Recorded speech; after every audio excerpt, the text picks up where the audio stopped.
All right, just on my break at work. No coworkers today. Just doing it alone. So that kind of sucks. But school is in session. We're working at a public high school, so I get to wear a vest, which is very exciting. But yeah, wanted to talk about a little update. So I talked to some people about the time card app that I was talking about. Not a good idea. The construction workers seem to like it. The laborers. I didn't get to talk to a foreman about it, but one of the managers liked it. But I went and actually talked to somebody who's in charge of the time card system, and they said they looked into a couple of electronic time card options, and it sounded complicated, to say the least. They said it's not a bad idea. There are other options already out there. A lot of the problem with the existing options is integrating them into our existing systems gets complicated and difficult. So that is something that I could do, is integrate this app into their existing systems, because I would be doing it for them individually. He did tell me, he was like, look, if you're doing it for us, you're not going to be able to expand or grow or sell it to any other companies, because it would just work for our systems. So I was like, well, yeah, I mean, that wouldn't be the end of the world. That's kind of what I was thinking. It's just supposed to be a final project. And then he started talking about all the legalities of it. And I was like, holy shit. Like, I could really get myself into a fucking pickle if I fuck up some of the code. There's data leaks. Not even just that. I don't know. There's a lot of potential for legal responsibilities that I was not a fan of at all. So that was kind of disappointing. I put not that, like 3 hours of effort into that, just with drawing out all the UI, all that kind of stuff. So kind of disappointing. But again, like I said, a week ago, I tossed it out of the window. It wasn't until I talked to somebody on the construction side about it that it came back into play, and I put some more effort into it. Those 3 hours kind of drawing out the data and stuff. I was kind of liking the process that would go into that, but that's not going to happen. So getting rid of that idea. Next two ideas, actually the next kind of direction I'm going to go then is into either like a habit tracker app or into an AI like journaling app, where I'm going to create that stoic mentor. And I had a few more ideas in that regard. So this whole project is going to send me down that AI path, where I'm going to create apps that integrate natural language processors and LLMs into their code in order to be able to do more complicated stuff. And the first thing that I'm going to do would be that kind of like habit tracker / journal app. And then what hopefully that can lead me into is making software for construction companies to put all of their data and information in, and the AI be able to answer questions and talk about all of that data.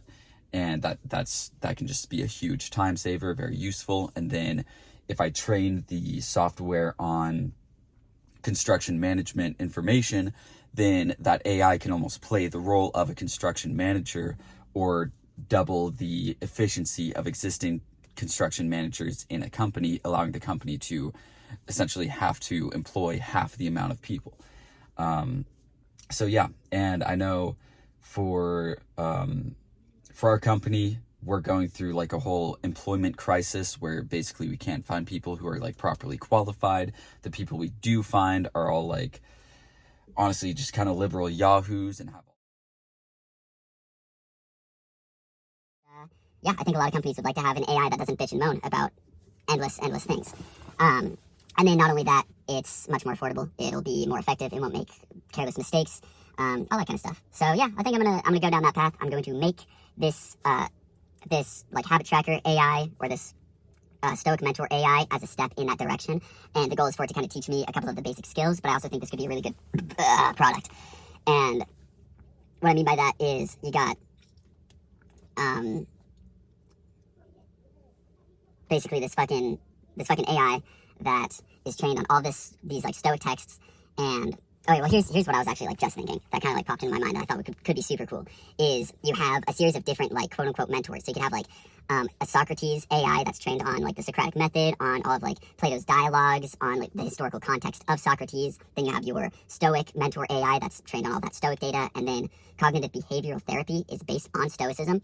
So the AI would be like trained on cognitive behavioral therapy, and then would be able to perform like cognitive behavioral therapeutic techniques, or not perform those, but recommend them and talk to the users through them and kind of take on that role, but would do it all under the lingo of Stoicism, which I think could be pretty cool. And then you have a psychotherapist AI that would be trained on dream analysis, and would help you integrate unconscious contents and think about those unconscious things, like the shadow, the anima, or the animus. It would be able to do dream analysis, like I said, maybe walk people through, active imagination. So all that kind of stuff could be super, super cool.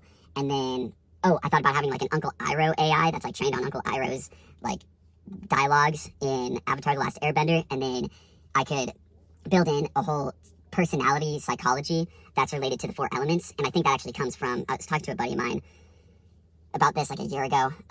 But the 4 elements are in some sense personality archetypes. And as you do your reflections, Uncle Iroh can learn about your personality archetypes, and the whole idea could be Uncle Iroh is guiding you to balance. And so he's treating you like you're the avatar. And he's like, well, you tend to like lean towards these personality traits because you're like a fucking waterbender or whatever. But in order to attain balance, you need to embrace these traits. And something you can actually do is start spending time doing this shit. And then you go and you spend time doing that shit, you start tracking it, and then he can kind of like guide you in finding balance in life. So that was something I thought could be super cool. Let's see. Anyway, so the app would essentially be designed where you have your journal, you go in, you do all of your... and then the one last like mentor I thought of would be like a strategy, like a strategist, like maybe like Sun Tzu, or it'd be like maybe a character in like a well-known movie that's like very strategic. And he'd be able to... Or he'd be trained on like Robert Greene, on military strategy, on military history, on Sun Tzu, on Karl von Clausewitz, who wrote On War, which is like the West's version of Sun Tzu's Art of War. And then, probably trained on a lot of like historical data and all the books that Robert Greene read. I'd probably find some other sources, but it'd be trained on strategy. So then you could go into this app, you have all those mentors at your disposal, and you go into this app and you have all of your journaling, where every day you'd kind of like write journal reflections. There'd be a series of prompts. Maybe there's some way they would come up at random times to kind of like get people to reflect on things that they wouldn't necessarily directly reflect on, or think to reflect on.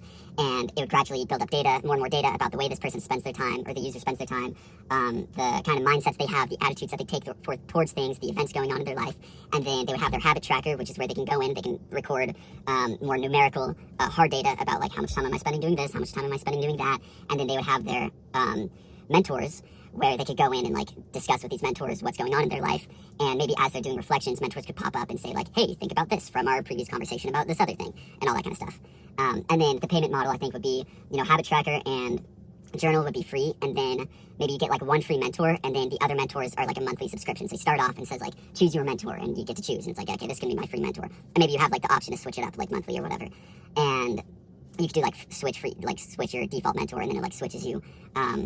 But then the other mentors would be paid for. Maybe you could buy them as like a package for like all of them, and that would give you a discount. And yeah, stuff like that. So super cool idea. If anybody thinks I should start like a Kickstarter for this, because I think that'd be difficult to actually create. I'm going to start small and then build and expand on it over time. But if that sounds like a cool idea, let me know. I think that'd be super exciting. Very, very, very interesting. Maybe I can make it more, because there are a lot of other ideas I have for a habit tracker and for features that could go into a habit tracker that I've always wanted. And yeah, so maybe I could create like a more habit tracking oriented app, and then create like a journal habit tracker integration, where you'd have like the journal and mentors and the habit tracker, and the journal and mentors would integrate that more detailed habit tracking app. And that would be great, because then I could get like customers from one hopping on the other. So yeah, let me know if you guys want to like give me money to make that a reality after I actually start making progress, and I'll show the work that I do on this. That could be super cool. Go and I'll make like a Kickstarter maybe. But that's all months down the road. For now, I'm going to keep it small. Just try to make a little AI stoic mentor that kind of sounds like a stoic dude talking to you. And I got a meeting. I think I'm going to hop on tomorrow morning with this guy. Damn it, I keep forgetting his name. I don't know. But he's an AI quote-unquote expert. I've seen some of his YouTube videos. He's got a bunch of videos on YouTube. They're really good, very articulate. He seems to really know what he's talking about. And everything that he does on YouTube is very much related to what I want to do with this AI. So he can certainly give me some direction on figuring out how to actually make these things a reality. Then I'll make that MVP, I guess, as my final project. And then if I like it and it seems to get support or be a direction I want to go, I'll expand on that. And that'll also give me the practice I would need to create that construction AI software. And that probably wouldn't be an iPhone app. But yeah, that's going to be the direction I'm going to go. not super psyched about like the UI that I have to make for the what is it? The like Stoic Mentor app, but oh well. That doesn't really matter. I don't think like the coding will be as fun for that app, but I do think it'll be a really valuable skill. And we'll see. Maybe once I start to learn the skill, I'll be really fascinated by it. But I do think the outcome is something I'm really passionate about. So we'll see how it goes. Whoa. Alright, just having some thoughts I want to record real quick. I don't know if this is gonna be biz vlog oriented or just for myself later. But alright, number one. The other day I was talking to somebody about one of my coworkers about well, Jonathan, or you know, if this is just for me in the future. If it's not, you guys wouldn't know who the fuck I'm talking about. So anyway. Let's see. So we're talking about the education system. It's on the verge of collapse. I'm talking about that with a lot of people, especially the university system is on the verge of collapse because it fucking sucks. They're just screwing themselves. They're way too expensive for the value that they're offering. People are going in, getting thousands of dollars in debt for degrees that aren't actually making that much money. Degrees like engineering, being a lawyer, becoming a doctor, all of that is still, for the most part, worth it.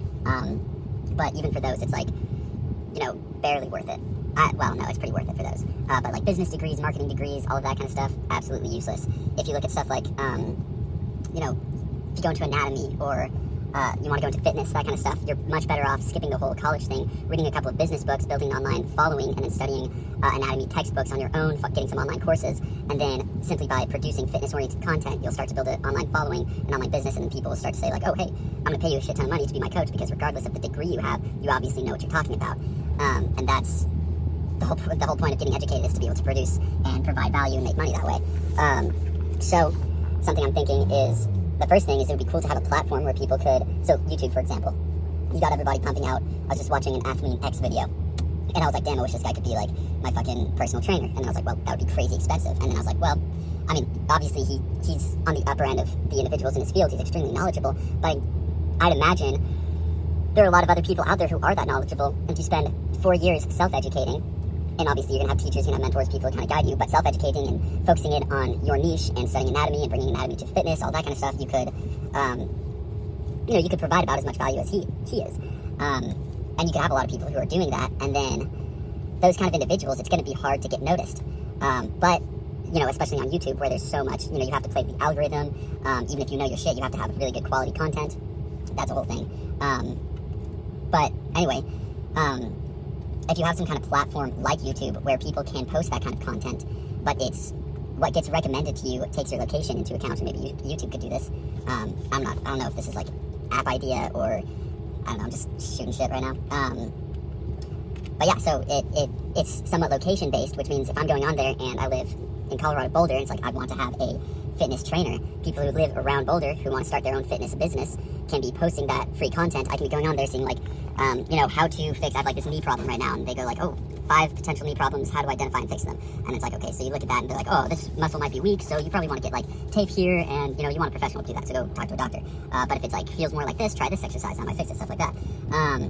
And then, or how to fix this posture, all that kind of bullshit. And then I go, okay, well, hey, I really like this guy's content. Seems like they know what they're talking about. I did some of their, you know, fix your posture shit, and I'm feeling a lot better. I want a personal trainer who's knowledgeable, maybe has some certifications and stuff, but they're in my area. So then I could like hire them and have them work like one-on-one with me, or they could do classes, whatever, all that kind of bullshit.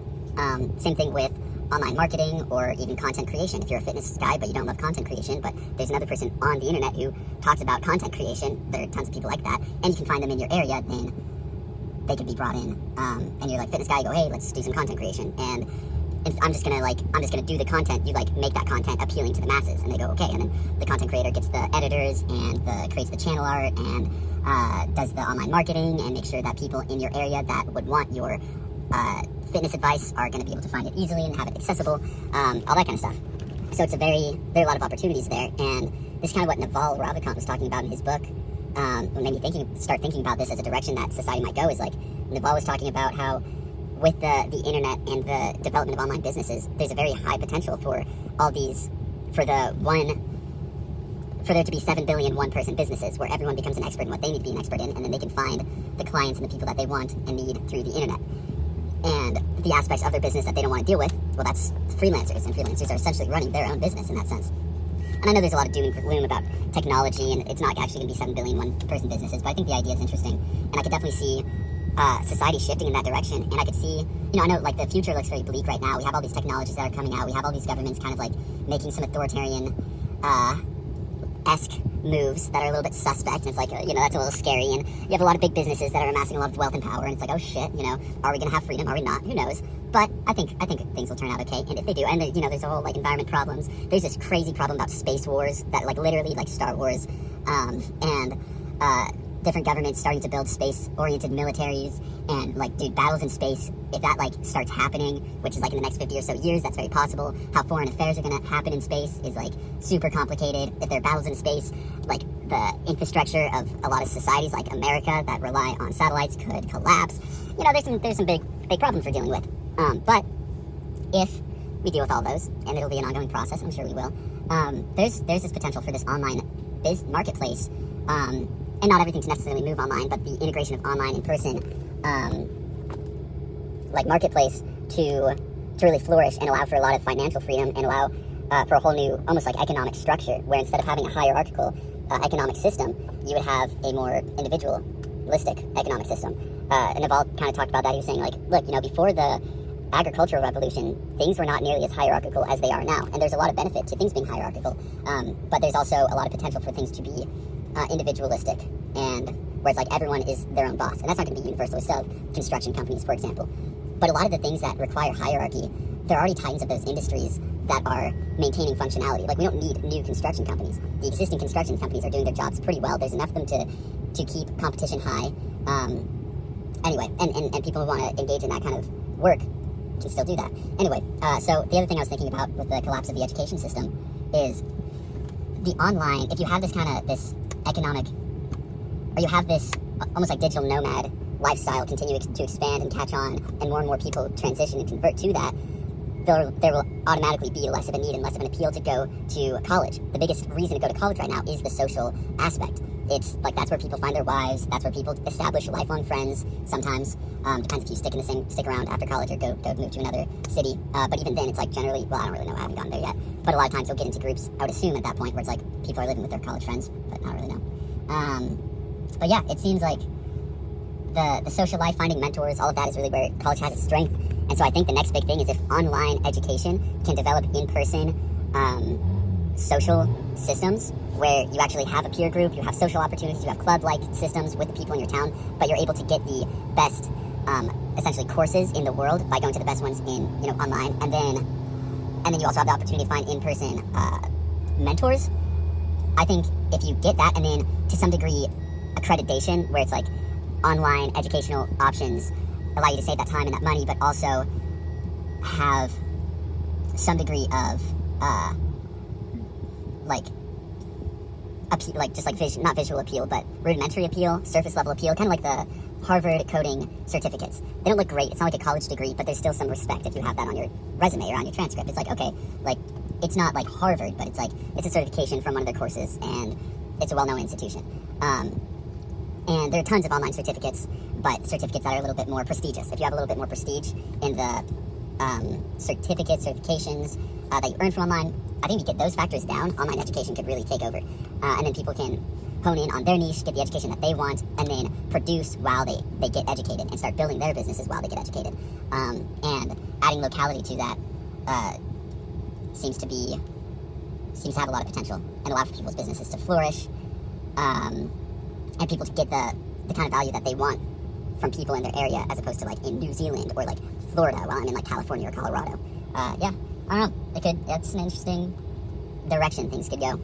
Interesting stuff.